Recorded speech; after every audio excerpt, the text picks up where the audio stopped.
뉴스타파 기자 김경래 최강 시사.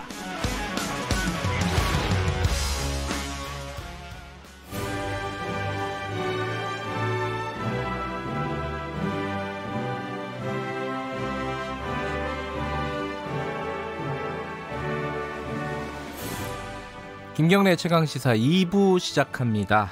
매주 금요일 전국의 가장 뜨거운 현안을 여야 의원 두 분과 이야기 나눠보는 시간입니다. 최고의 정치, 오늘도 어김없이 두 분 나와주셨습니다. 먼저 더불어민주당 김진표 의원님, 안녕하세요. 네, 안녕하십니까. 네, 그리고 자유한국당 김영우 의원님, 안녕하세요. 네, 반갑습니다. 수염을 많이 기르셨네요. 예. 아니 워낙 수염을 기르면 어울리셔가지고. 아니, 수심이 깊어지는 만큼. 그렇습니다. 수염이 길어지는 것 같아요. 왜 수심이 깊은지는 얘기를 좀 나눠보도록 하겠습니다. 자, 김경래 최강시사 최고의 정치 유튜브 라이브로도 보실 수 있습니다. 유튜브에 와서 많이 봐주시고요. 샵 9730으로 문자 보내주시거나 유튜브로 댓글 남기시거나 그러면은 저희들이 필요한 경우에 공유하도록 하겠습니다. 짧은 문자는 50원, 긴 문자 100원, 샵 9730입니다. 스마트폰 애플리케이션 콩 이용하시면 무료고요. 오늘 정치권에서 할 수 있는 얘기가, 해야 될 얘기는 너무 많은데 한 두 가지 정도 얘기를 하겠습니다. 먼저 조국 후보자 얘기는 좀 지겹다고 하시는 분들도 꽤 있네요. 댓글 보니까 후반부에 하고요.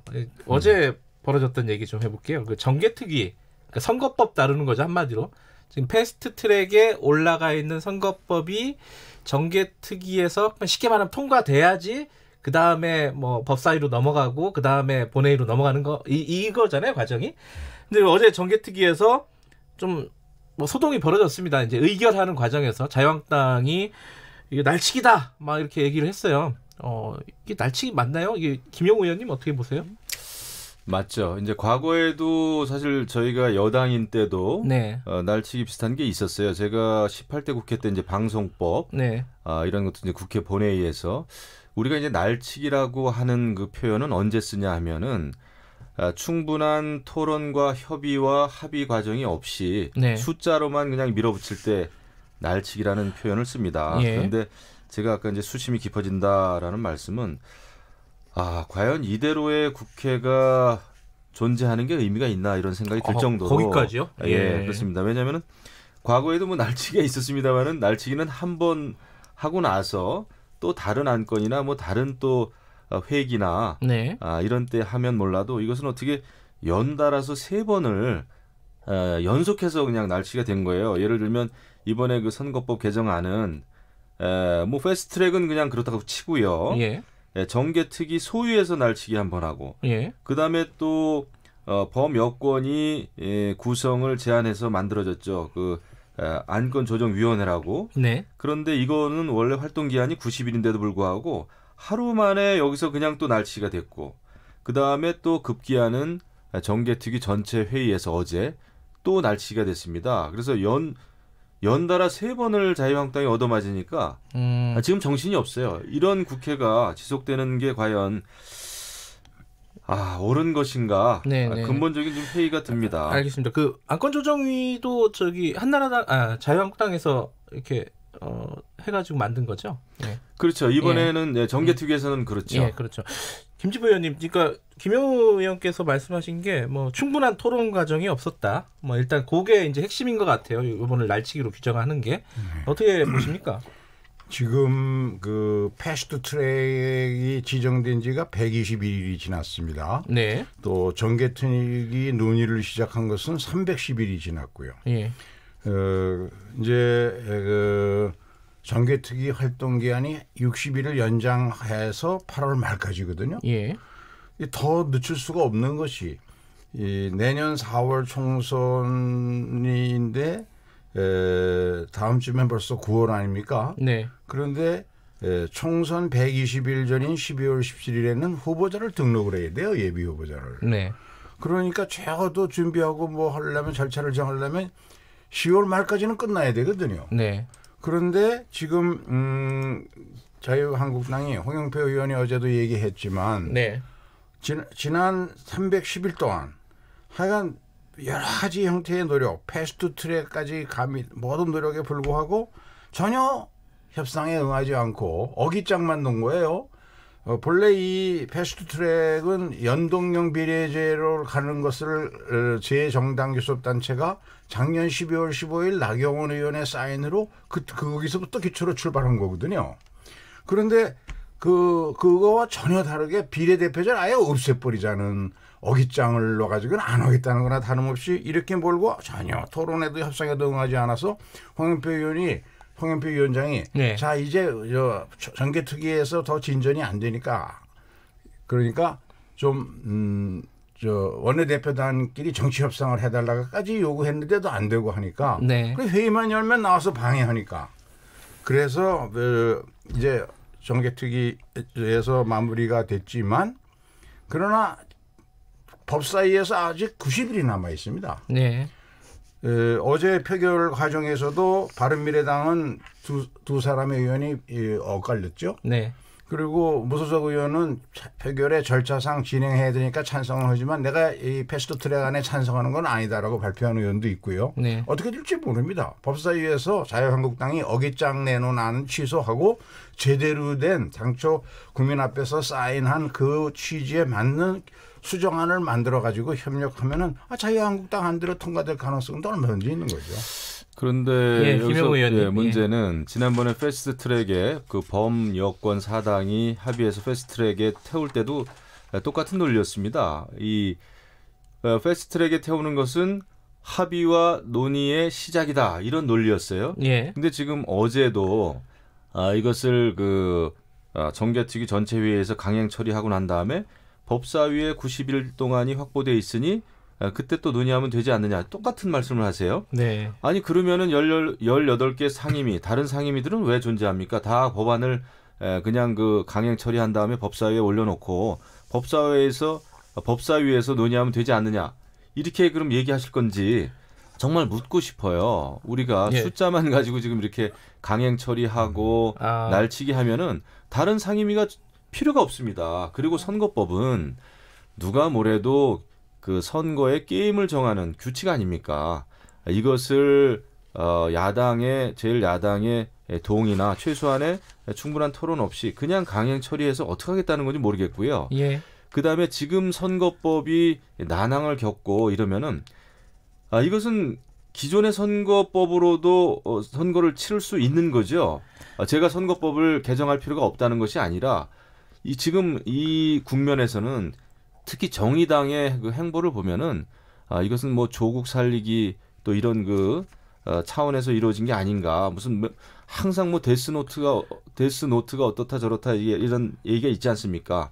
그러니까 이제 민주당은 정의당 의석수 늘리는 것을 도와주는 것이고 또 민주당은 뭐 공수처 법안이라든지 검경수사권 조정안이라든지 이런 거 도움을 이제 정의당으로부터 좀 받아야 되겠죠.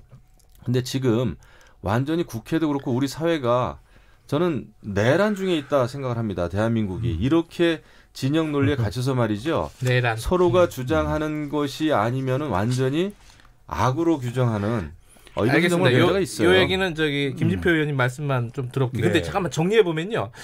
아까 묻고 싶다고 하셨는데 그러니까 물어보시면 되는 거고 그죠? 네. 대답을 해주시면 될 것 같고요. 저는 그렇게 묻겠습니다. 다른 상임위도 다 그렇게 하는 게 맞는 것인데. 근데 이게 우선 그 점부터 대답을 할까요? 예, 그거랑 붙여가지고 그럼 이번 다음 총선은 그냥 지금 선거법대로 할 수 있는 거 아니냐 이게 그럼요. 합의가 안 되면 그 말씀에 대한 대답도 좀. 그것도 좀 얘기해야겠네요.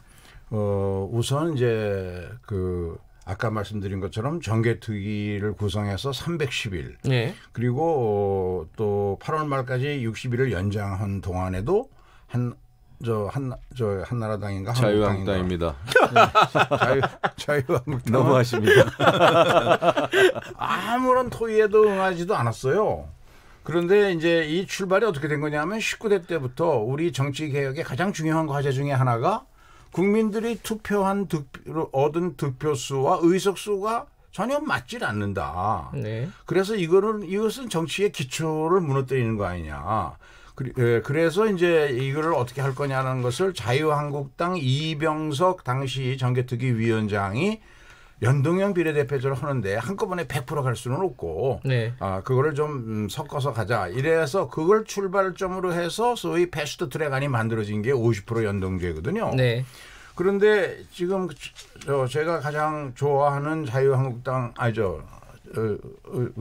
그렇지 자유한국당 왜 그러세요? 네. 우리 김영우 의원님까지도 안 되면 내년 4월에 그냥 이대로 가지. 예, 이대로. 이런 말씀이신데 어저께인가 이양수 의원이 공개적으로 그 얘기를 했더라고요. 예. 선거법이 안 고쳐지면 내년 4월로 가면 될 거 아니냐. 이 소리가 뭐냐 하면 선거법 고칠 생각이 자유한국당이 점잖은 김영우 의원까지 그렇다면 결국은 안 하겠다는 얘기거든요. 그런데 국민의 소리는 선거법 고쳐야 한다 하는 거고요. 그래서 지금까지 자유한국당이 그런 생각이 있기 때문에 뭘 했냐면 축구를 비교하면 침대 축구를 해왔어요. 아무 하지 않고 계속 침대에서 어기적거리고 그냥 있는 거예요. 시간만 보내고. 그러니까 이거의 속셈을 다 아는 정치인들이 그대로 자유한국당 뜻대로 따라가면 그게 옳은 정치인가요? 그러니까 절차를 진행하는 과정이니까. 알겠습니다. 지금이라도 예. 그 어깃장한 비례대표를 연동형으로 해가지고 좀 보강하자는 데서 출발한 정치개혁 논의를 비례대표를 아예 없애자는 안을 내놨으니까 어깃장이라고 할 수밖에 없죠. 알겠습니다. 요 얘기는 마무리해야 되는데 그 침대 축구 얘기도 하셨고 이 자유한국당이 사실상 선거법 바꿀 생각 없는 거 아니냐 이 얘기 간단하게 네. 대답할 수는 없대요. 저희가 볼 때는 최초의 민주당이 예. 선거법 개정에 별로 열의가 없었습니다. 오히려 예. 민주당이요? 그러다가 다 서로 열의가 없다고 말씀하세요. 그러다가 이제 민주당이 검경 수사권 조정해야 되고 뭐 사법개혁을 해야 된다 이러면서 뒤늦게 사실 그 안을 들고 나왔어요. 예. 그리고 사실 선거법이라는 건 그렇습니다. 이게 무슨 비례성에 기초해야 된다. 지금은 비례성에 안 맞는다 해가지고 이제 이 개정안을 들고 나왔는데 사실은 범여권 특히 이제 정의당의 의원 수를 늘리는데 굉장히 적합한 선거 제도이죠. 알겠습니다. 네, 예. 그거 외에는 다른 의미가 없습니다. 근데 이 비례성을 고치기 위해서는 대통령 선거제도부터 고쳐야 돼요. 그리고 이런 어떤 제대로 된 권력 구조를 고치려면은 사실은 개헌 문제까지를 의논했어야 됩니다. 그렇지 않고 알겠습니다. 그냥 범여권의 그 의원 수만 늘리는 것은 얘기가 또 늘리는 거죠. 도돌이표가 됐는데, 예, 뭐 예, 한마디만 비슷하게 짧게, 예. 예. 그 선거법을 지금 패스트트랙안 어제 통과된 그런 네. 연동형 비례제 50%로 갔을 때 가장 손해를 보는 정당이 어디냐? 우리 민주당입니다. 하지만 지역 우리 정치의 가장 큰 문제점인 지역 그 대립구도 이것을 좀 탈피하고 국민의 표심이 의석수로 제대로 반영되는 민주주의의 기초부터 회복하자는 뜻에서 대의적 차원에서 저희도 하는 거 아니겠습니까? 제가 요 한마디는 꼭 드려야 되겠네요. 진짜 한마디만 지금 하셔야 민주당은 돼요. 이 선거법 개정안대로 하면은 총선을 치르면은 손해 본다고 그러는데 예상대로라면 한 3석 정도 주는 거예요. 예. 20대 총선으로 치면은. 시뮬레이션 해보면, 예. 그런데 정의당은 6석에서 14석인가로 늘어나요. 예. 그렇기 때문에 이것은 범여권으로서는 전혀 손해보는 선거제도가 아닙니다. 사실 침대 축구도 뭐 전략이기도 하죠. 뭔가 저지를 해야 되는 상황이면은. 근데 이제 앞으로 뭐 법사위하고 본회의 이쪽에서 어떻게 나오게 될지는 조금 봐야겠죠. 네. 알겠습니다. 이 얘기 좀 넘어갈게요. 넘어가고 조국 후보자 청문회 관련된 것 이것도 김영우 의원께 먼저 여쭤볼게요. 네. 보이콧 청문회 보이콧한 건 아니죠 지금 이제 아직까지는 보이콧은 아닙니다. 근데 저희 당으로서는 솔직히 난감합니다. 왜냐하면은 조국 청문회 사실 가족을 부르면 안 된다. 이것은 무슨 가족 말살이다라는 얘기까지 지금 여권에서는 하더군요. 가족을 부르는 이유는 이번에 조국 후보자를 둘러싼 여러 가지 부패, 비리, 반칙의 중심에 가족들이 다 같이 있기 때문입니다. 이것은 그런 의미에서 가족이기 때문에 안 된다는 것은 성립이 안 돼요.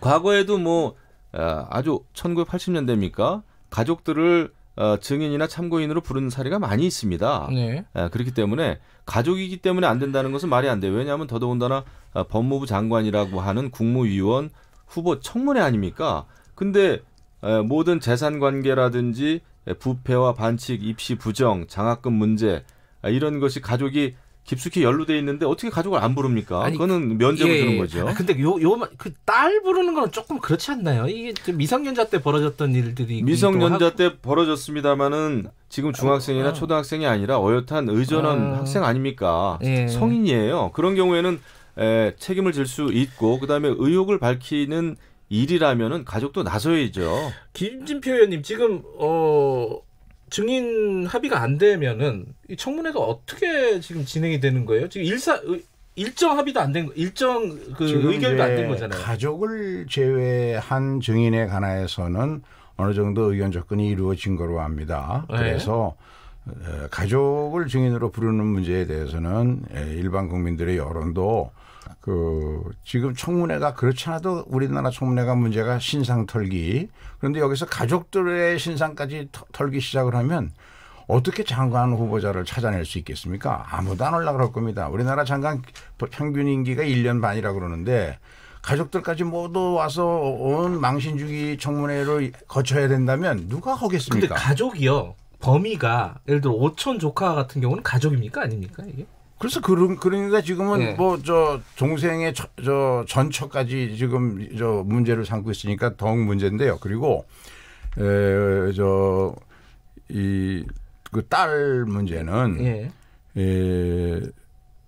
굳이 가족을 안 불러도 오늘 아침엔가 그 조국 딸 담임 선생님이 그 제기된 의혹에 대해서 참 안타깝다. 아주 정당한 방법으로 다 절차에 따라서 응했는데 왜 이게 문제되는지 모르겠다는 취지의 글을 올렸다고 하던데 그 딸 말고도 그런 선생님들이라든가 대학 입시 당국자라든가 모든 기록이 남아 있는 거거든요. 네. 그런 사람들로서 충분히 확인할 수 있는데 딸을 부르고 또 어머니를 부르고 뭐 동생을 부르고 동생의 이혼한 전처까지 부르자는 것은 결국 가족들을 동원해서 망신을 줘가지고 후보자로 하여금 사퇴하자는 마치 검찰이 청문회가 결정되고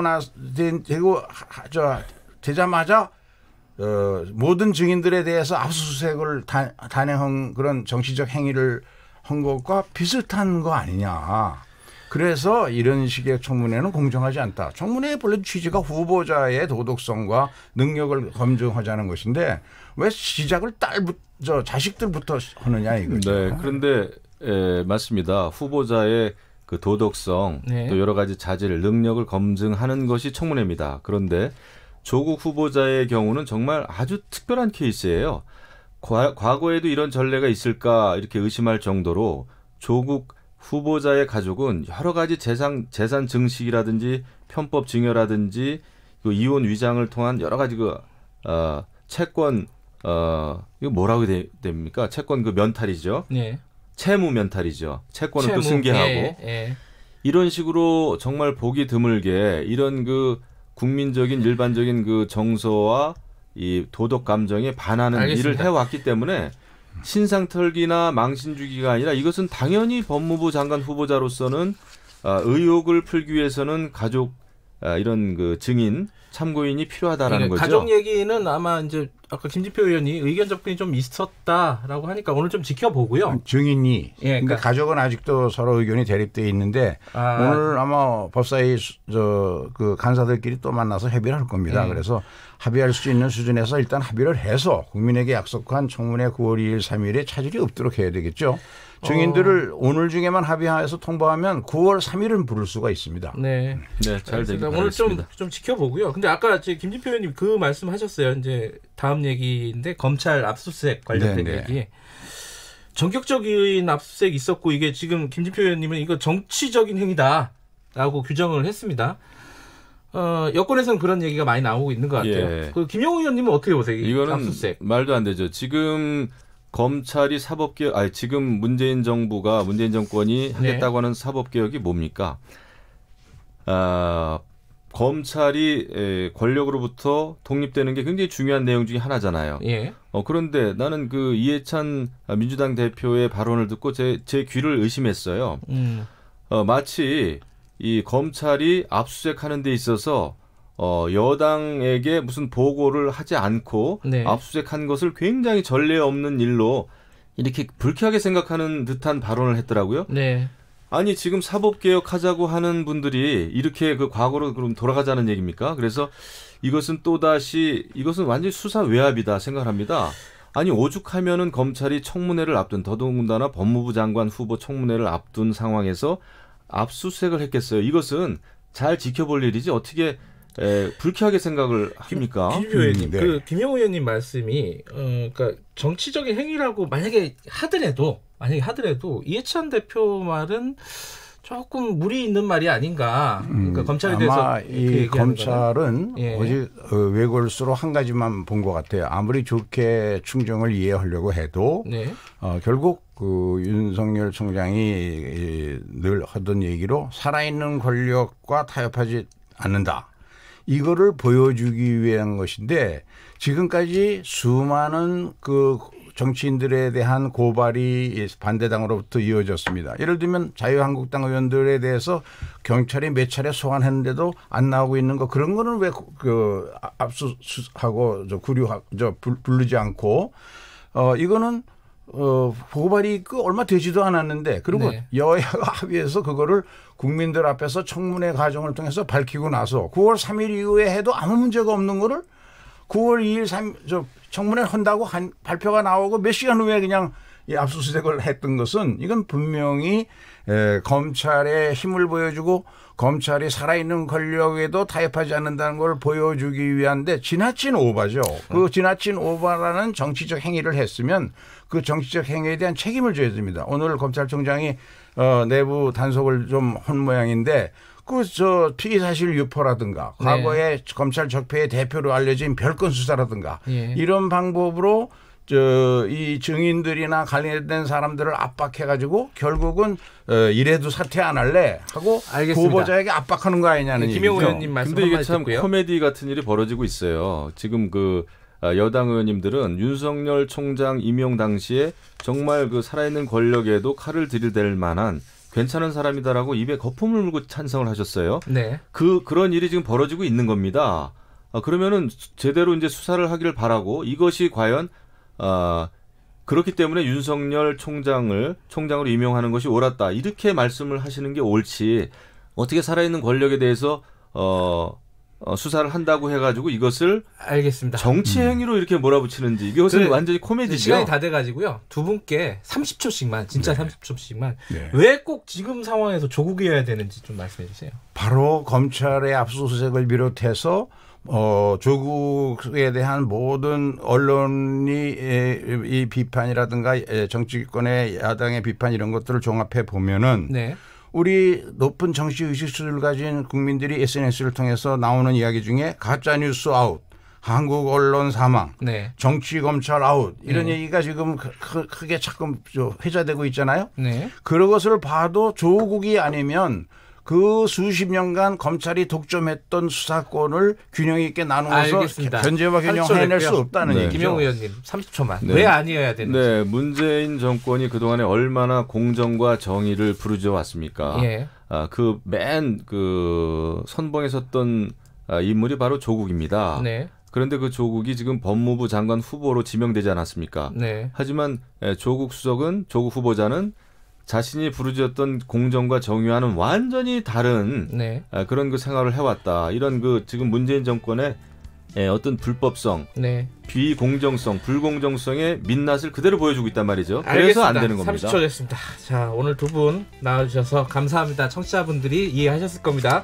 자유한국당 김영우 의원, 민주당 김진표 의원이었습니다.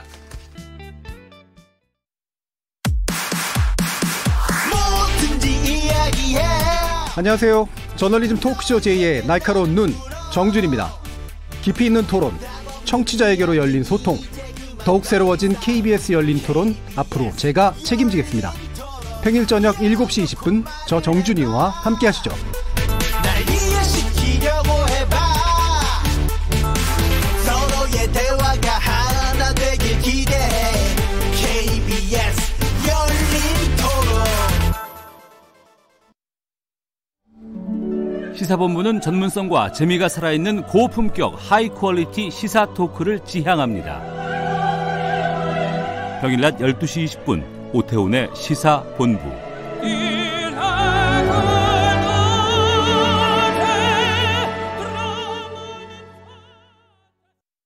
지금 시각은 8시 30분입니다. KBS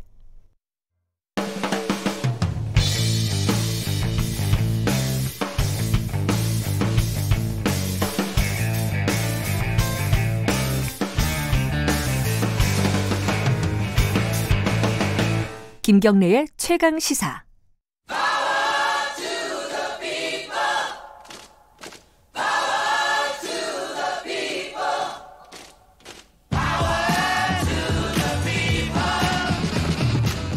네, 김경래 최강 시사 3부 시작하겠습니다. 3부는 매주 금요일 3부에서 만나는 지금은 을밀대 시간 마련되어 있습니다. 을의 입장에서 을의 목소리를 통해 함께 사는 세상을 생각하는 시간. 아까 뉴스 브리핑에서요. 톨게이트 요금 수납 노동자, 지금 수십 명의 노동자들이 그 톨게이트 위에서 요금소, 서울요금소겠죠? 그 위에서 지금 농성을 하고 있죠.